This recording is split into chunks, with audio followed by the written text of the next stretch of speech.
Hello everyone, my name is Jamin. Thanks so much for visiting my channel. In this video, I have a Lenovo ThinkPad E16. This is going to be the Gen 2 Intel model. I'm going to show you how to get inside, access your RAM or your memory. So first thing, power down your computer through the start menu, make sure it's off and unplugged from your charger. We're then going to flip your computer over to access the bottom case screws.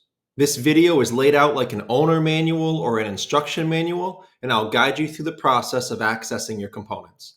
There are 7 captive screws in this bottom case. Captive screws means that you'll unscrew them fully, but they won't actually come out of the case. The case may rise up a little in the corners, but the screws themselves will stay in, so don't worry if the screws are not coming out. After unscrewing all 7 screws, you're going to take a small, flat, plastic pry tool and insert it at the seam of the bottom case in the computer near one of the back 2 corners.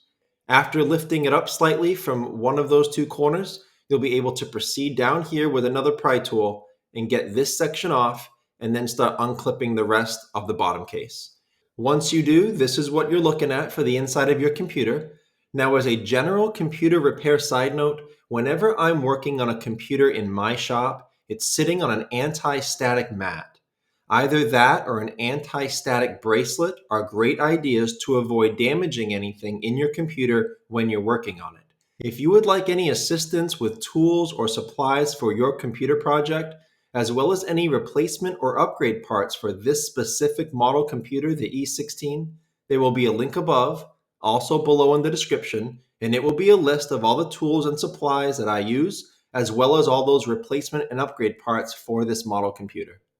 Now, before touching anything in a computer, it's always best to unplug your battery first. A computer is safer to work on when as little power as possible is running through it.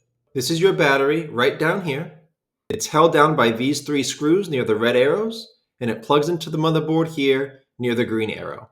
To unplug it, you would simply pull it to the left out of that motherboard port. Keep in mind with any wires or cables in a computer, try to apply pressure to the wires as little as possible. Try just to grip the plug in the port. You don't want to pull the wires right out of the plug or damage it. As far as memory, you have these 2 RAM slots right here side by side. Many of you will only have 1 stock, and this one will be empty. The user manual from Lenovo says that this computer is maxed out at 64 gigabytes of RAM. However, because the CPU can handle a lot more RAM, you may be able to install more RAM than the 64 gigabyte. If you do have success in doing that, please let me know. I did not attempt to do that with this computer. This takes DDR5 RAM at 5600 megahertz. I will have all that information below in the description if you need it, but I will also include some RAM replacement and upgrade options below in that link I told you about with all of the replacement and upgrade parts for this computer.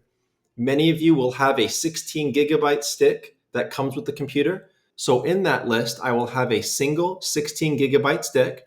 If either this one goes bad and you're looking to replace it at the lowest cost, or if you want to add a single additional 16 gigabyte stick here for an upgrade.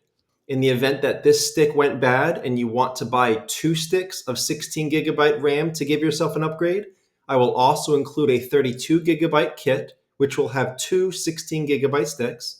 And if you want to fully upgrade to the 64 gigabytes, I will have a 64 gigabyte kit, which will have 2 sticks of 32 gigabyte RAM. The way the RAM works is there's a spring-loaded metal arm on either side. To get the RAM out, you would gently pry those apart from each other, away from the RAM stick. The RAM stick will then release. Oftentimes, it'll pop up a little bit, and then you can slide it out of this port right there. To get the RAM back in, you'll notice there's a long part to the RAM and a short part, so you can only get the RAM in one way. You can't put it in upside down. After getting it in, push it down, make sure it's flush and straight. Make sure the gold section of the RAM is nice and even across here.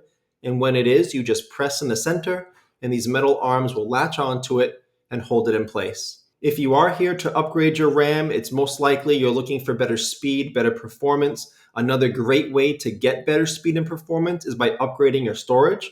Watch the video at the end of this video. It'll show you how to upgrade the storage in this model computer. But that's the end of this video, how to get inside the E16 and access your memory.